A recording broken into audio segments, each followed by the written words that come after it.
tempo que eu venho meditando nesse trecho. Já ouvi duas pessoas falando sobre esse trecho, mas o que Deus me falou foram coisas muito específicas. Eu queria compartilhar com os irmãos que Deus tem me falado em oração, nos momentos com Ele. Segundo Reis, capítulo 5, de 1 a 14. É uma história bem conhecida do Velho Testamento. Vamos ler. Naamã, comandante, vou pedir aos irmãos que se levantem para descansar um pouco. Daqui a pouco vocês vão se cansar sentados.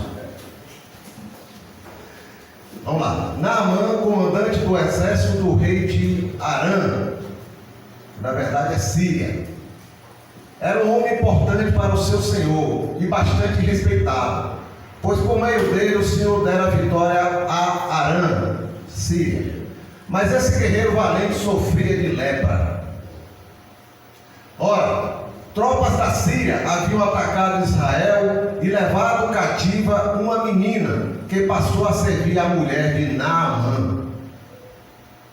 Um dia a menina disse à sua senhora: se o meu senhor procurasse o profeta que está em Samaria, ele o curaria da sua lepra. Naamã foi contar ao seu senhor o que a menina israelita dissera. O rei da Síria respondeu: vá, eu darei uma carta que você entregará ao rei de Israel. E então Naamã partiu, levando consigo 10 talentos de prata, 6.000 ciclos de ouro e mudas de roupas finas. A carta que levou ao rei de Israel dizia: com esta carta estou te enviando Naamã, meu oficial, para que o cures da sua lepra. Assim que o rei de Israel leu a carta, rasgou as vestes e disse: por acaso sou Deus, capaz de conceder vida ou morte? Por que este homem me envia alguém para que eu o cure da sua lepra? Vejam como ele procura um motivo para se desentender comigo. Quando Eliseu, o homem de Deus, soube que o rei de Israel havia rasgado as suas vestes, mandou-lhe esta mensagem: por que rasgaste as tuas vestes? Envia o homem a mim, e ele saberá que há profeta em Israel. Então Naamã foi com seus cavalos e carruagens e parou à porta da casa de Eliseu. Eliseu enviou um mensageiro que lhe dissesse: vá e lave-se 7 vezes no rio Jordão, e sua pele será restaurada e você ficará purificado. Naamã, porém, ficou indignado e saiu dizendo: eu estava certo de que ele sairia para me receber, invocaria em pé o nome do Senhor, o seu Deus, moveria a mão sobre o lugar afetado e me curaria da lepra. Não são os rios Abana e Farfá em Damasco melhores do que todas as águas de Israel? Será que eu não poderia me lavar neles e ser purificado? Deu meia volta e foi embora, furioso. Os seus servos foram até ele e lhe disseram: meu pai, se o profeta tivesse pedido alguma coisa difícil, o senhor não faria? Muito mais quando ele apenas diz: lave-se e seja purificado. Assim ele desceu ao Jordão, mergulhou 7 vezes, conforme a ordem do Senhor de Deus, e foi purificado. A sua pele tornou-se como a de uma criança. Senhor, louvamos o teu nome pela tua palavra. A tua palavra é verdade, e a tua palavra que nos alimenta, que nos renova, que nos fortifica, que nos dá direção, que nos dá revelação da vontade do Senhor. Fala-nos, ó Deus, através da tua palavra, porque temos que ouvir pela tua palavra, porque é ela que gera fé, Senhor. Fica conosco, no nome de Jesus. Amém. Irmãos, eu já vi muitos sermões em cima desse trecho, confesso aos irmãos, mas tem algumas coisas aqui específicas que o Senhor trouxe para o meu coração ao longo dessas últimas semanas, e eu quero compartilhar aqui com os irmãos. Primeiramente, as histórias que são registradas na Bíblia, é bom a gente fazer essa introdução, são para a nossa edificação. As histórias não estão na Bíblia à toa, não estão aqui aleatoriamente. Como é que a história de uma menina que foi levada como um troféu dentro de uma guerra, levada como escrava? O que é que isso tem a ver para mim hoje? Tem muita coisa a ver. É só você abrir o coração e deixar o Espírito Santo falar na tua vida. As histórias são registradas para a nossa edificação. Assim determinou o dono da palavra, que é dele. Deus, da sua sabedoria, inspirou o registro dessas histórias, seja ela qual for, para vermos como pessoas semelhantes a nós viveram suas lutas, viveram seus dilemas, viveram suas dificuldades, viveram seus anseios. Então Deus está mostrando através dessas histórias que nós somos iguais a eles, que nós temos as mesmas lutas, os mesmos anseios, as mesmas dificuldades, tudo igual, as mesmas limitações, as mesmas fraquezas nós temos. Mas as histórias mostram também que Deus andou no meio deles, querendo se relacionar com eles, querendo estar com eles, querendo abençoá-los, querendo estar no meio da sua agenda, do seu calendário, da sua programação, das suas escolhas, querendo estar no meio da sua vida, do seu trabalho, do seu estudo. Ele queria estar no meio deles, se apresentando: eu quero ser seu Deus, eu quero te ajudar, eu quero te guiar, eu quero te salvar, eu quero te resgatar, anda nos meus caminhos, querendo se apresentar, se relacionar com cada um deles. Não é diferente das nossas vidas, não é diferente. Nós estamos escrevendo a Bíblia das nossas vidas. Nós temos as nossas escolhas também, os nossos anseios, as nossas histórias, os nossos relacionamentos, as nossas fraquezas, as nossas limitações, e Deus está perto de nós, querendo andar ao nosso lado para nos proteger, nos guiar, nos sustentar, ser o provedor das nossas vidas. Essa é a Bíblia das nossas vidas. Essa história que o mundo aí fora está olhando, a Bíblia que representa a minha vida.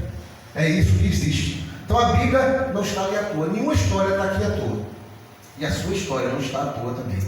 Está na mão do Senhor. Amém. Ele tem o controle de tudo. Amém. Ele está no controle de tudo.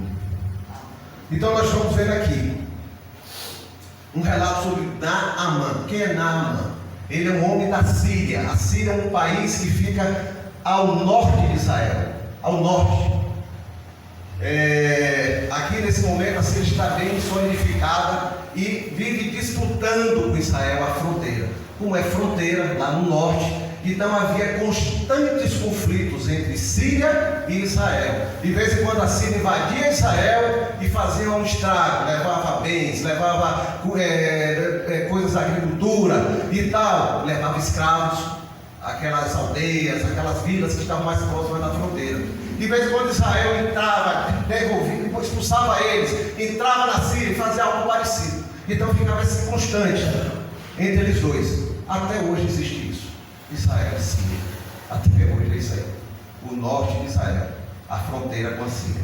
Pronto, mas aqui está a história de Naamã. Nesse momento, em algumas traduções diz que ele é capitão, em algumas coisas ele diz que é o senhor do exército da Síria, em outros diz que ele é o general. A gente sabe de uma coisa: pelo escrito bíblico, ele era uma autoridade grande dentro da Síria e comandava o exército. E ele estava muito próximo do rei. E naquele tempo, quem era rei, abaixo dele só tinha um, aquele que comandava o exército, que tinha toda a influência, que o poder estava na mão dele. Então, Naamã tinha um respeito muito grande do rei da Síria. Por quê? Porque ele conseguiu várias vitórias para a Síria. E a gente vai ver num trecho maior aí, num texto maior, que ele tinha esse grande respeito, porque houve alguma situação, não sabemos, não foi com Israel, onde a Síria estava sendo oprimida, e ele foi aquele que levou o exército sírio e conseguiu vencer essa grande batalha, libertando a Síria dessa opressão. Eu acredito que fosse o povo da Assíria, mas não vamos entrar nesse mérito agora. Então ele tinha muito respeito da Síria. E aqui a gente vê o relato que em um desses conflitos da fronteira Síria e Israel, Naamã foi com seu exército, entrou dentro da fronteira de Israel, alguma coisa, alguma guerra, uma aldeia, em alguma vila, e levou como troféu de guerra alguns escravos. Dentro desses escravos, uma menina. Quando a Bíblia fala menina, era adolescente. Era adolescente, alguma coisa em torno de 12, 13, 14 anos por aí. Nessa média, 15 anos no máximo. Então, essa menina foi levada para a Síria e ficou aonde? Na casa de Naamã, para servir a quem como escravo? A esposa de Naamã, a mulher de Naamã. Interessante, esse fato histórico foi registrado, né? E a atitude da menina também foi registrada. Essa é a Bíblia, relatando pessoas que passam por problemas semelhantes a nós. Vamos descer mais a fundo nisso aí. Essa menina, dentro da intimidade do lar de Naamã, tomou conhecimento de que Naamã estava leproso. Naquele tempo, a lepra era incurável, não havia remédio. Então era o quê? Uma sentença de morte gradativa. Você sabia que vai morrer um dia.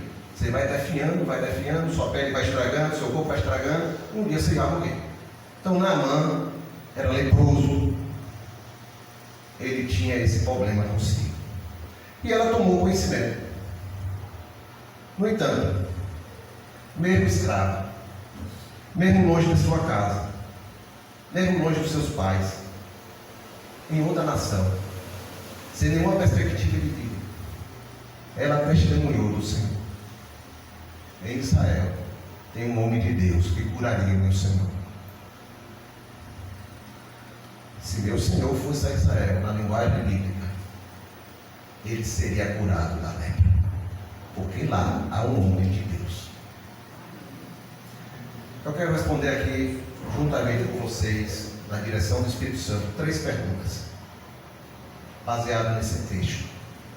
Primeira pergunta: eu tenho florescido onde eu estou? Eu tenho florescido onde eu estou? Primeiro eu queria definir o seguinte: o que é florescer?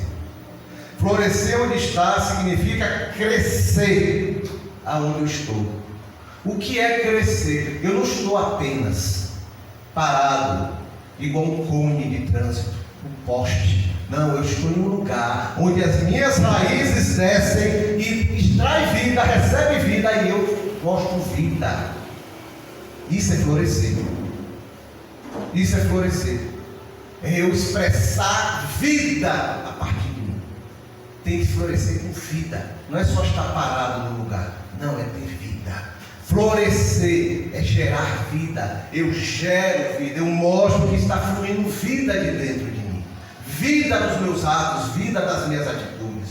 É frutificar. As pessoas veem frutos na minha vida. Veem frutos para também eles se alimentarem do meu testemunho, com minha palavra, com meu serviço, seja com o que for. Você é bênção onde estiver. Ser bênção é isso. Eu passo bênção para os outros. Eu sou fonte de bênçãos para os outros.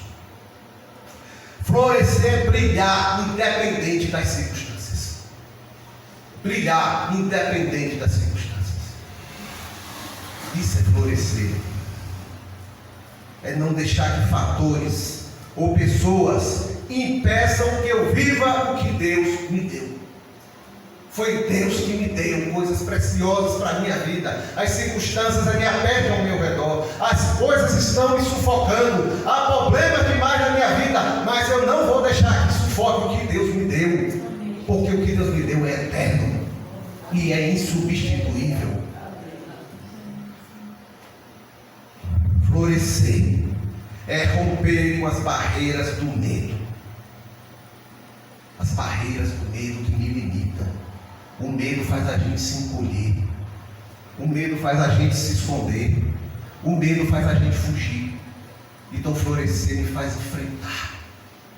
Porque eu tenho vida para enfrentar a morte. Eu tenho vida para enfrentar a desconfiança, para enfrentar a angústia, para enfrentar a amargura. Eu tenho vida. É isso que é florescer. Florescer é romper as barreiras da murmuração. Nós humanos, irmãos, nós temos uma tendência muito grande de procurar defeito em tudo, procurar problema em tudo, ver o lado negativo em tudo, ver sombra em tudo, mesmo debaixo do alto sol. Para florescer, eu rompo as barreiras da murmuração. Por quê? Porque a murmuração me faz gerar ingratidão. Meu Deus. O Salmo 77, eu fiz muito estudo sobre o Salmo 77 ultimamente, no meu trabalho de conclusão do curso. O Salmista 77, no início do Salmo, ele rememora coisas que Deus fez no passado, mas ele está rememorando para lamentar do Senhor, para se queixar do Senhor. O Senhor não está sendo mais benevolente comigo. Isso é só a vontade do Senhor. A misericórdia já não mais existe. Ele começa a lembrar por quê? Porque ele cria expectativa de que Deus ia fazer como ele queria, de que ele ia fazer o que está no projeto dele. Mas como não saiu do projeto dele, ele se queixa a Deus. E a alma dele fica enferma, a ponto dele dizer: essa enfermidade é minha, não é de Deus. Isso é ingratidão. A gente se queixar do Senhor é florescer, é romper a barreira das dúvidas. Por que dúvidas? No Salmo 77 o salmista diz: dúvidas geram angústias. Eu tenho dúvidas, isso me angustia, porque eu não sei o que segurar, eu não sei em quem confiar, eu não sei o que fazer. Por quê? Porque eu não estou confiando naquele que me dá a direção, eu não estou confiando na sua provisão, eu não estou confiando naquilo que ele faz, a sua providência. Então as dúvidas me geram angústia e tiram a nossa paz. Florescer é quebrar as correntes das mágoas. Isso é florescer. As mágoas não me prendem mais. A vida jorra de dentro de mim, porque eu não deixo que as mágoas, as amarguras, os ressentimentos, as frustrações que vêm sobre a vida humana me aprisionem e me amassem e me tolham de se ver o que Deus está fazendo em minha vida, as preciosidades que Deus me dá, que Deus já derramou em minha vida. Florescer é vencer a desconfiança, é vencer a incredulidade, é vencer a solidão de querer caminhar sozinho, o desejo de querer caminhar sozinho, de não confiar em ninguém, de não acreditar em ninguém, de não acreditar nem no Senhor, na verdade. Florescer é vencer o desânimo. Florescer, antes de tudo, vencer a nós mesmos. Nosso maior inimigo somos nós mesmos, que impedimos que nós vivamos tudo que Deus já nos deu. A preciosidade que é Jesus, como a gente falou aqui, o mais precioso que Deus tinha para dar, Ele nos deu, que foi Jesus. E eu não vivo a plenitude de Jesus na minha vida. A água viva está do meu lado, jorrando, transbordando, e eu não quero viver o que Jesus de verdade já tem me dado. Eu não quero usufruir da verdade de Jesus, da água viva que é Jesus na minha vida, e deixo que as coisas da vida me atropelem, me acorrentem e me esmaguem, e não floresço como Deus quer. Essa menina não tem nenhum nome citado, não foi citado o nome, foi levada como escrava, foi para longe do seu povo, foi como um troféu de guerra. Sua vida não tinha nenhuma perspectiva humana nesse momento. Escrava, longe de sua casa, longe de seus pais, não tinha, com certeza não tinha mais nenhuma possibilidade de voltar. Dali era para ficar, dali até o fim de sua vida. Sabe lá quanto de vida, que tipo de vida. Ela tinha tudo para ser desanimada, frustrada, sem esperança. Essa era a perspectiva dela. Mas ao lado dela, interessante, estava o capitão, o general, o comandante. Cheio de poder o Senhor, mas estava sem perspectiva também. Estava leproso, ia morrer. Em algum momento ele ia morrer. Olha as duas situações, os dois sem perspectiva. E quem é que fala de Deus? A escrava, levada como troféu de guerra. Eu achei tremendo isso aqui. Não foi hoje de manhã, Gilson, lá na EBD, deu um exemplo que bate com isso aqui.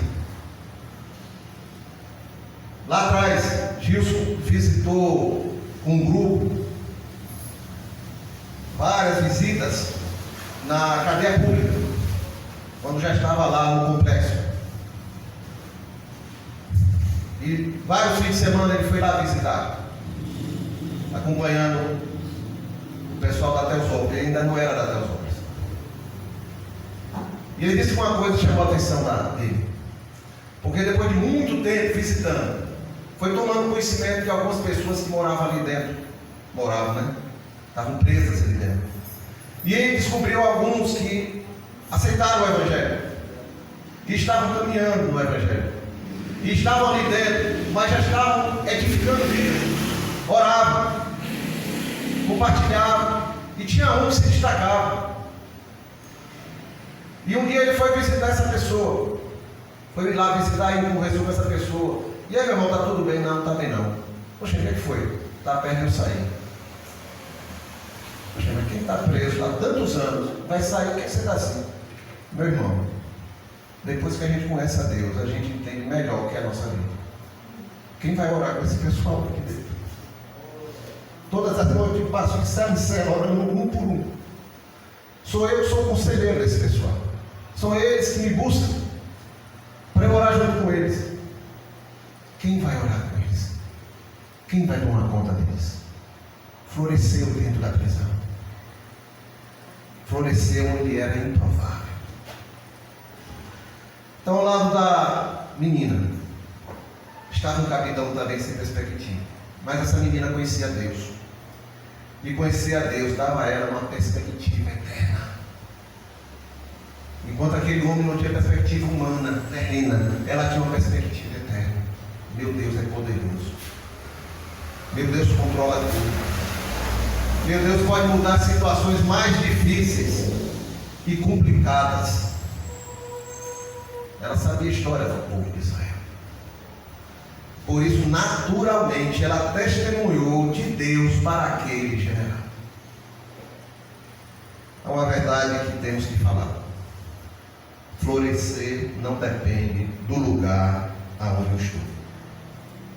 Florescer depende de mim mesmo. Depende da minha atitude. Depende de eu querer florescer. E enfrentar junto com o Senhor as barreiras que estão tentando me impedir de florescer. Quando eu creio verdadeiramente em Deus e cultivo sua presença em minha vida através do relacionamento de intimidade com Ele, eu posso louvar a Deus diante de qualquer situação. Não estou dizendo que as situações ficam tão leves, mas eu consigo viver a vida do Senhor em minha vida. O que foi que aconteceu com Paulo e Silas na prisão? Acabaram de chegar na cidade, prega o evangelho, vai para cá, vai para lá. Em algum momento foram presos, açoitados, arrastados, humilhados, jogados dentro de uma cadeia. A cadeia da cadeia romana era no subsolo, ficava lá embaixo, na escuridão, na umidade. Mas quando a coisa sossegou e tal, o louvor ao Senhor saiu dos seus lábios. Foram louvar a Deus. Por quê? O que foi que aconteceu com Paulo e Silas? Eles estavam alegres por estar na prisão? Não. E que está alegre por estar na prisão? Eles estavam confiantes que se eles estavam ali, foi porque Deus permitiu que eles estivessem. E se eles estavam ali, algo o Senhor ia fazer através da vida deles. E eles floresceram e louvaram o Senhor. E a transformação de vida aconteceu naquela noite. Vidas se converteram ao Senhor. Isso é florescer. Paulo escreveu suas cartas da prisão, lá em Roma. Várias cartas foram lá. E ele se apresentava, eu, prisioneiro do Senhor. Prisioneiro do Senhor? Poxa, ele está preso pelo Império Romano, não. Prisioneiro do Senhor, porque eu estou aqui até o dia que o Senhor permitir. Então, eu não posso falar abertamente lá fora, eu vou falar por cartas. Não posso ir diretamente, eu vou orar. Ele floresceu dentro da prisão. Esse é o apóstolo Paulo. A gente viu aqui, estudou aqui com o Filipe, a história de José. Foi quase 13 anos de humilhação, perseguição, abandonado maltratado pelos seus próprios irmãos, ameaçado de morte, foi jogado como escravo, vendido, foi para o Egito, foi aprisionado, foi tratado com injustiça, foi caluniado, foi tudo. Mas o que foi que sobressaiu na vida de José? O seu testemunho. E quando ele chega diante de Faraó, o que é que Faraó diz? Nesse homem há a presença poderosa do Deus dele. Floresceu diante de circunstâncias negativas. Leandro, mas quando você está numa situação melhor, você frutifica também. Frutifica. Mas depende de mim. Depende da minha atitude. Depende de eu querer. Saul foi nomeado rei de Israel. Com toda a pompa. Com toda a mordomia que um rei teria. Todos os direitos. E Deus chega para ele e diz: Raul, se você andar nos meus caminhos, eu abençoarei o teu reino. O que aconteceu com Saul? Se afastou gradativamente do Senhor, e o Senhor lhe tirou o reino. Depende de nós. Segunda pergunta: como eu convivo com aquilo que não está no meu controle? Como eu convivo com aquilo que não está no meu controle?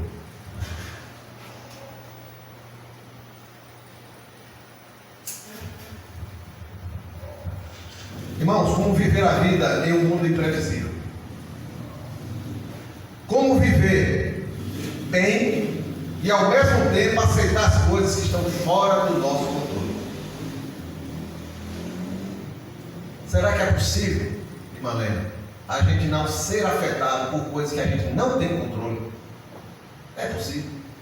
E você está aqui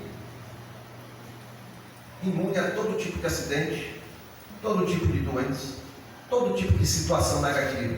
Quem de nós está imune? Ninguém. Uma doença pode afetar qualquer pessoa, por mais saúde que tenha. Um acidente, por mais cuidado que a gente tenha. Teve gente que já morreu de avião sem nunca ter entrado no avião. Não é brincadeira uma coisa dessa, né? Eu vi um acidente que morreram umas 8 pessoas, 4 estavam em terra. O avião caiu num lugar povoado, 4 pessoas morreram, estavam em terra. A perda de um emprego, a gente escolhe perder o emprego? Não, pode acontecer. Por melhor que seja a nossa empresa, por melhor que seja o nosso trabalho, um prejuízo, você faz tudo certinho, bota tudo trancado, mas daqui a pouco você vê, está tudo destruído, ou alguém roubou. A morte de alguém próximo a nós, como pode acontecer isso? Não está no nosso controle. As escolhas erradas de um filho, de uma esposa, de um marido, de um parente, não temos controle sobre essas coisas. Não está nas nossas mãos. Irmãos, nós temos opiniões e pensamentos acerca das coisas. De tudo que acontece, eu tenho opinião e tenho meus pensamentos. Só que essas opiniões e pensamentos estão carregados de emoções, naturalmente, emoções humanas. Porque cada um vê de uma forma, cada um sente de uma forma.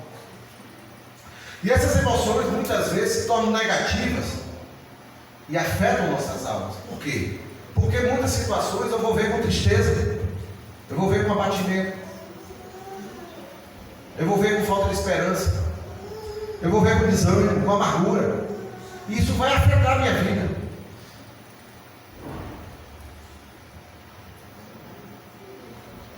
Aí o que a gente entende?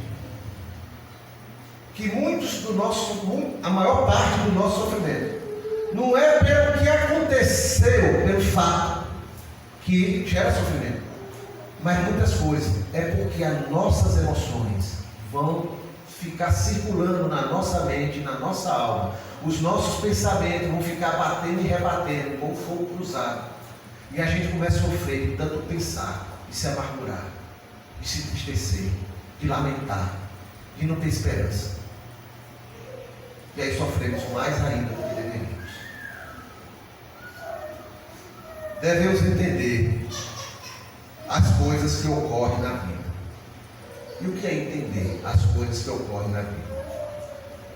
É ter um conhecimento real do que aconteceu ou está acontecendo.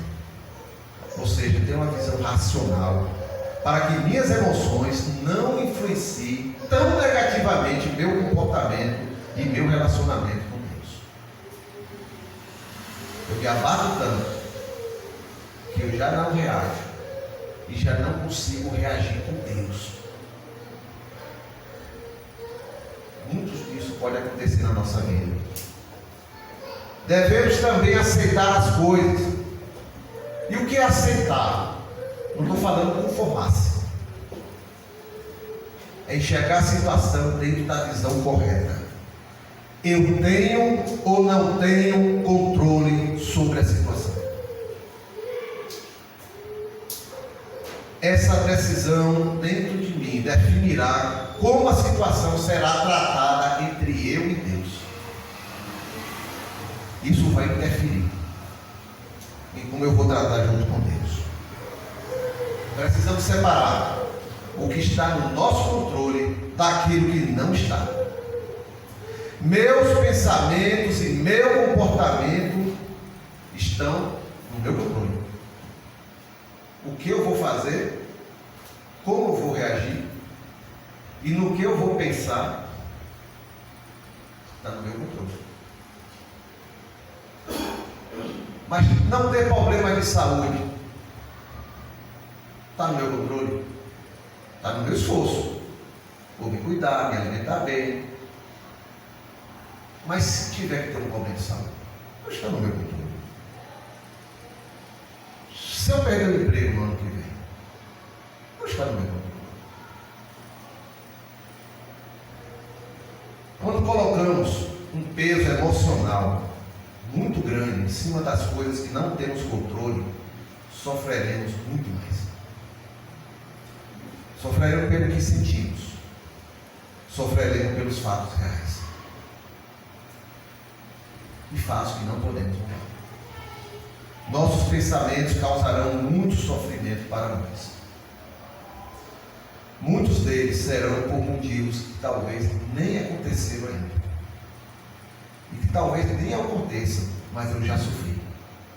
A gente viu isso na pandemia. Muitos morreram na Covid, por medo da Covid. Nem Covid tiveram.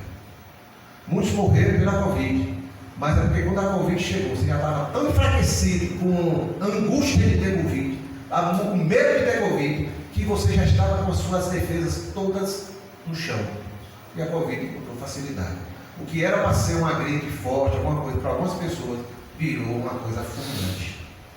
Mas é nós, seres humanos. O que eu devo fazer com as coisas que eu não tenho controle? Primeiro eu tenho que entender e aceitar que não tenho controle sobre certas coisas. Essa luta é entre eu e eu. O meu eu quer ter o controle das coisas. Não importa o que está acontecendo, eu quero ter controle de tudo. Então a primeira luta é contra mim mesmo. Porque o meu eu quer governar. Até aquilo que ele não controla. Ele quer mandar. Segundo, viver e fazer o que é possível dentro do que eu tenho controle. Tem coisas que eu tenho. Tem coisas que eu vou poder fazer. Então eu tenho que fazer o máximo possível, da melhor forma possível, aquilo que eu tenho controle. Aquilo que eu posso fazer. O que aconteceu com o pai do filho pródigo? O que foi que ele fez?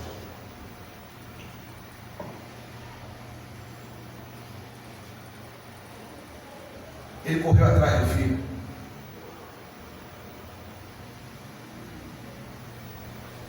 O que ele podia fazer até a hora que o filho saiu? Porque a gente lê o texto, mas o texto deixa bem implícito de que houve algo anteriores, fatos anteriores. Quantas vezes tentou convencer? Quantas vezes tentou mostrar? Quanto ensinou ao longo da vida? Mas um dia o filho botou na cabeça: minha felicidade está lá fora, não está aqui. Aqui está tudo bom, está tudo gostoso, está tudo funcionando beleza, está não sei o que, está não sei o que. Eu gosto de meu pai, mas lá fora eu vou ser mais feliz. Está dentro do filho. E ele resolveu sair, enfrentar, abrir mão do que estava aqui e foi. E o pai não pôde impedir. Mas o que foi que o pai fez? Será que o pai intercedeu? Será que o pai orou?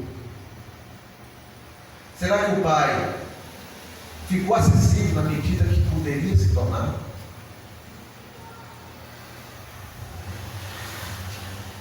Será que o pai esteve sempre com o coração aberto para receber de volta do jeito que ele viesse e acolher como filho, não com revolta? O que é que temos controle? E o que é que não temos? O que é que às vezes não fazemos o que temos controle e queremos fazer o que não temos controle? Deus disse a Jacó, outro exemplo. Deus disse a Jacó: de ti eu vou fazer também uma grande nação, como eu prometi a Abraão, teu avô, prometi a Isaac, teu pai, e a partir de ti eu vou fazer uma grande nação. E eles vão herdar essa terra que você está pisando. Vamos pegar aqui o cenário que a gente já viu. Jacó chega no Egito com 66 pessoas. Ele, esposa Lia, seus filhos, os 11 filhos, suas noras, netos e provavelmente bisnetos, talvez tivesse algum, não sei. Pelo menos neto tinha. 66. Encontra José, a esposa e 2 filhos, mais 4. 66, mais 4, 70. São 70 pessoas. A Bíblia diz que Jacó viveu mais de 17 anos depois que chegou ao Egito. Então calcula-se que quando Jacó morreu, deveria ter ali em torno de 150 a no máximo 180 israelitas. Quando Jacó morreu, a nação era essa, né? Menos de 200 pessoas. O que é que passaria na cabeça normal do ser humano? Quem vai falar de Deus para esse pessoal, para a minha descendência? Como é que eles vão formar uma nação se tem menos de 200 pessoas num lugar que tem milhões? Como é que eles vão para outra terra? Como é que vai ser? Ele está morrendo. Mas numa das suas conversas com José, com os seus filhos, ele diz: o Senhor vos visitará e vos levará para a terra que ele prometeu a Abraão, a Isaac e a mim. Por isso, leve meu corpo logo para ser enterrado junto com Abraão e Sara, junto com Isaac e Rebeca e junto com Lia. Eu quero ficar enterrado lá, já na minha terra.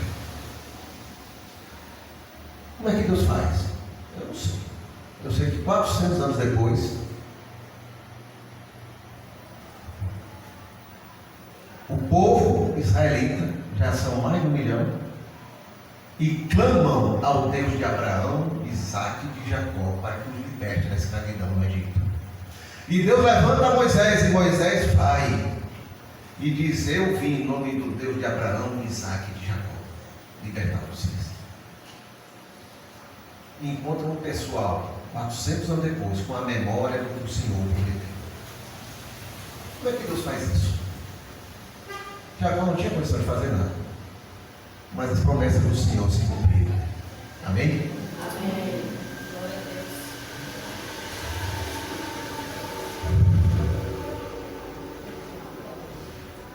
Irmãos, precisamos escolher as batalhas que nos são possíveis. Há batalhas que teremos que lutar. Há batalhas que nós teremos que lutar. Viu, Maria? Tem batalhas que é nossa. Deus chamou: levanta-te, pega a armadura e vai. Nós vamos ter que lutar algumas batalhas. E o Senhor vai nos dar as armas e as estratégias que virão dele. Amém. Mas há outras batalhas que é o Senhor que batalhará por nós. Amém. Ele não nos mandou lutá-las. Ele não nos mandou lutá-las. Nossa luta é confiar nele, confiar que ele agirá da forma e no tempo dele. Amém. Assim diz o Senhor. Amém. Aquela menina entendeu que era escrava, mas que tinha um Deus que estava acima de todas as coisas. Era maior que tudo. Um Deus que estava acima de qualquer circunstância da sua vida. Ela testemunhou e falou de Deus, porque seu coração estava em paz, entendendo que só Ele tem o controle de tudo. Com esse entendimento, ela pôde florescer dentro daquela situação, entendendo o que é que ela tinha controle e o que ela não tinha controle. Pertencia ao Senhor. Terceira pergunta: eu entrego a Deus minhas questões sem expectativas sobre o seu agir?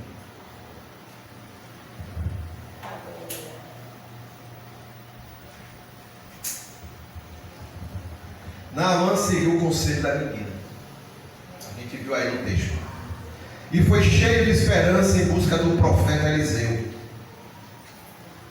Apesar dos deuses do seu povo, Naamã alimentou a expectativa de que o Deus de Israel iria curá-lo. A Síria tinha muitos deuses, mas aqui, testemunho da menina, fez aquele homem poderoso na Síria confiar que o Deus de Israel iria curar. Irmãos, como tratamos o que não temos controle? Naamã não tinha controle sobre a doença. Essa é muito claro, né? Muito claro sobre isso. Estava leproso. Temos entregue a Deus tudo aquilo que não temos controle.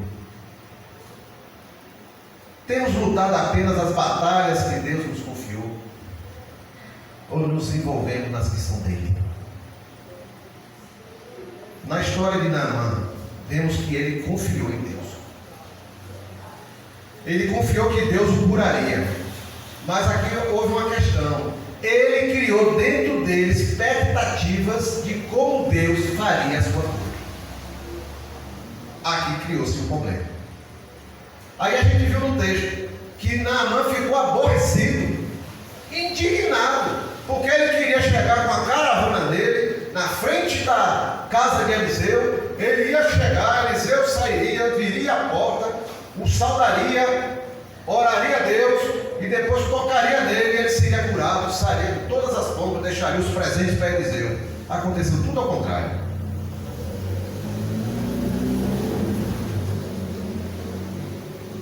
Irmãos, por que queremos ter controle sobre tudo?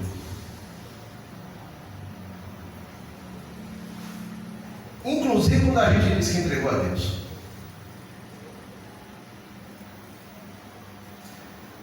Porque mesmo quando dizemos que cremos que só Deus pode fazer ou mudar algo, nós queremos controlar o agir de Deus, ensinar Ele como é que Ele deve fazer. Deus não é refém das minhas expectativas. Amém. Deus não é refém das minhas ideias. Deus não é refém dos meus desejos. Deus não é refém do meu calendário, da minha agenda. Deus não é refém das minhas estratégias. Ele também não é refém das nossas ofertas. Você pode dar o que você quiser ao Senhor. Deus não é refém da sua oferta, nem da minha. Deus não é refém dos nossos sacrifícios. Deus não é refém das nossas religiosidades, que damos a Ele só em troca do que Ele vai fazer por nós. Deus não é refém da nossa espiritualidade. Eu sou bom, eu sou consagrado, eu sou não sei o que, então Deus tem que me abençoar. Deus não é refém disso. Deus não é refém dos nossos questionamentos. Jó questionou do jeito que quis, até o dia que o Senhor apareceu e disse: quem és tu? Você estava onde no dia que eu criei todas as coisas? Aleluia, Jesus.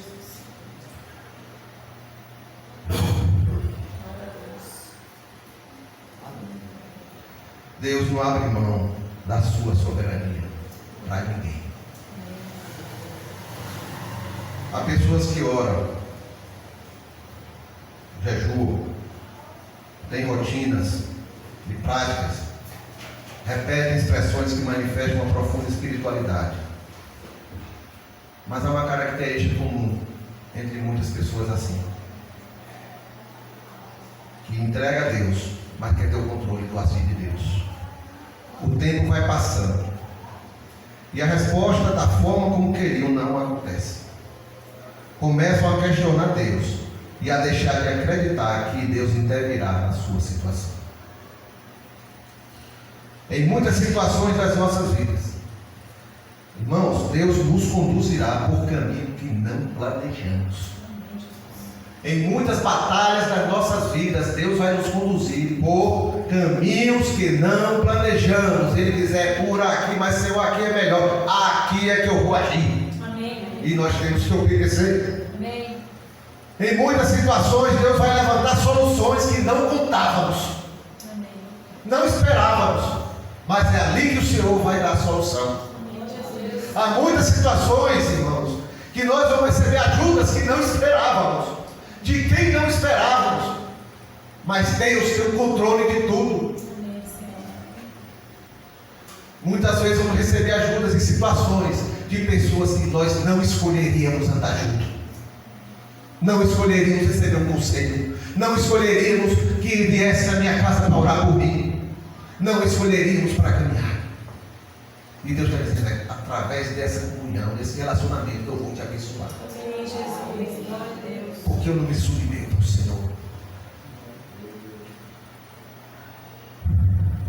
Muitas situações Deus nos conduzirá para vencer no tempo em que não planejamos.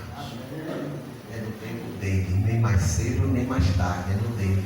Porque ele sabe a hora certa. Amém. Glória a Deus. Precisamos ajustar nossas expectativas com o agir de Deus. Ou não enxergaremos as suas ações, ou poderemos até perder as bênçãos que Ele quer nos dar. Aliás, você está sendo radical nisso. Se Naamã fosse embora, ele se arrumou, virou as costas e ia embora. Ele seria curado.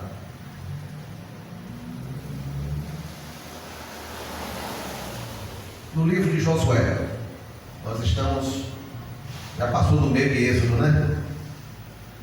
Depois vamos para Levítico e Deuteronômio. E vamos chegar a Josué. O livro de Josué é o livro que conta as guerras da conquista da terra prometida. O povo chega e agora tem que conquistar a terra. Quando a gente vai estudar o livro de Josué, são 31 batalhas no livro de Josué. Viu, alguém? 31 batalhas. Vou desafiar você a contar uma por uma lá dentro. 31 batalhas. Tem um segredo. Nenhuma batalha foi igual a outra. Em cada uma Deus deu a estratégia. Uma mais diferente do que a outra. Porque as batalhas eram para ser lutadas na direção do Senhor. A parte do povo de Israel era entrar na terra e agora seguir a direção do Senhor. Batalha por batalha. Era o Senhor que daria a direção. É assim a nossa vida, irmãos. São quantas situações que acontecem na nossa vida. E muitas vezes queremos lutar todas do mesmo jeito. Sabemos mais do que Deus. E Deus está esperando. Eu quero te ajudar, mas você não está deixando. Eu quero te orientar, mas você não está permitindo. Rapaz, eu tenho até aqui umas ferramentas para lhe ajudar, que facilitaria se você fosse por aquele caminho. Você foi pelo de lá. E nem me procurou. Assim é a nossa vida. Assim é a nossa vida. E no fim a terra foi conquistada. 31 batalhas depois, todas de uma forma diferente, na direção do Senhor. Olha, irmão, mas teve um pedaço que não foi, realmente. Teve um pedaço da terra que não foi. Por que não foi? Por culpa dos próprios filhos de Israel. Quando não seguiram o que Deus estabeleceu. Tem alguma coisa a ver com a nossa vida? Isaías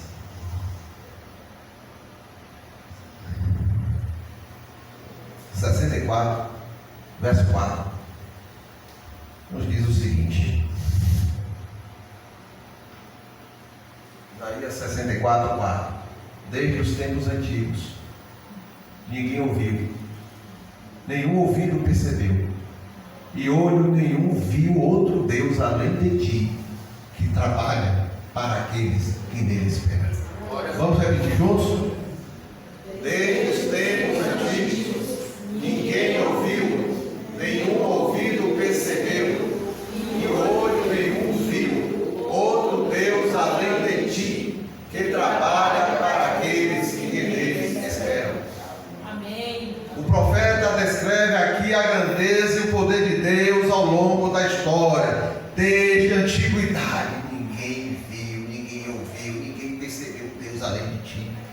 Ele descreve a importância da fé para aquele que é paciente em esperar naqueles que esperam por Ele. Está definindo muito claro isso aí. Ele lembra que Deus também está sempre trabalhando. Desde a antiguidade Ele trabalha por aqueles que nele esperam. Sempre trabalha. Mesmo quando não percebemos, Deus está trabalhando. E Ele ainda diz que a nossa confiança nele é recompensada. Amém. Glória a Deus. Ele trabalha para aquele que nele espera. Assim diz o Senhor. Irmãos, que maravilha saber que temos um Deus que trabalha no nosso descanso.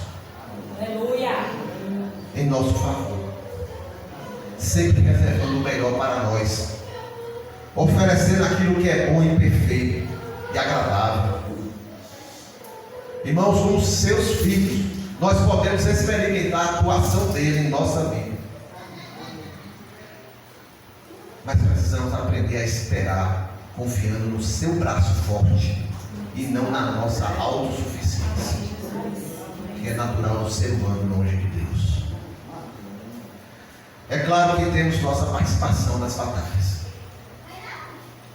Nós temos a participação humana.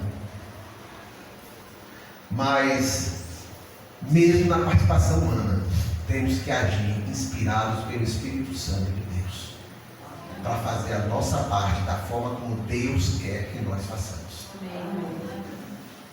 E assim podemos preservar a nossa tranquilidade, a nossa paz interior. No mundo tereis aflições, mas tende bom ânimo. Ele venceu este mundo.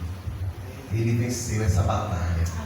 Para que nós tenhamos paz que excede todo entendimento, mesmo no meio das batalhas. Muitas pessoas oram, mas têm uma dificuldade de descansar em Deus. Saber descansar é esperar. Saber descansar e esperar é tão importante quanto orar, porque eu tenho que confiar no agir do Senhor. É um dos segredos de vivermos a plenitude do que Deus tem para nós. O Senhor tem plenitude de vida para as nossas vidas, mesmo diante dos problemas. Quando ficamos ansiosos e nos precipitamos tentando ajudar Deus, não é isso que a gente faz? Às vezes a gente quer ajudar Deus, então empurrão, forçar uma situação, antecipar algo, interferir no processo, mesmo tentando ajudar Deus. Isso está demonstrando que pensamos que sabemos trabalhar melhor do que Ele. E o Senhor nos livre desse pensamento, dessa atitude. Temos um Deus, irmãos, um Deus que sempre age para o nosso bem, abrindo caminhos onde a gente não abriria, intervindo nas situações onde a gente nunca imaginava que haveria intervenção. Mas Ele faz tudo para que termine da melhor forma possível. A nossa parte é entregar a Ele e descansar. E quando for para fazer a nossa parte, fazer na direção dEle. Amém. Deus, irmãos, é o melhor Pai do mundo. Amém, Jesus. Creia que Ele está no controle de todas as coisas. Não há motivos para ter medo. E nós veremos cada promessa de Deus se cumprindo no tempo certo, no tempo dele, feito por Ele. Descansemos o nosso coração, irmãos. Ele está no controle de todas as coisas. Amém. Em nome de Jesus. Amém. Amém. Amém. Vamos repetir esse versículo de novo, Isaías 64:4. Vamos ficar em pé. Desde os tempos antigos, ninguém ouviu, nem o ouvido percebeu, e olho nenhum viu outro Deus além de ti, que trabalha